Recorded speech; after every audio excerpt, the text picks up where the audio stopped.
மாலையிடும் சொந்தம் முடி போட்ட பந்தம் பிரிவென்னும் சொல்ல அறியாதது.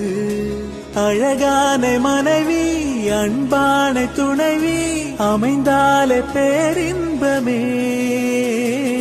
மடி மீது துயிலே சரசங்கள் பயிலே மோகங்கள் ஆரம்பமே.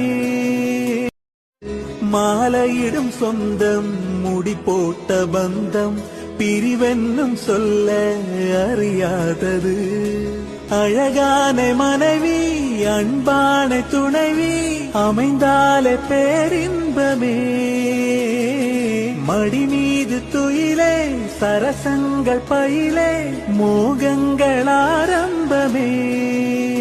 தேவார சந்தம் கொண்டு தினம் பாடும் தென்றல் ஒன்று பூவாரம் சூடிக்கொண்டு தலை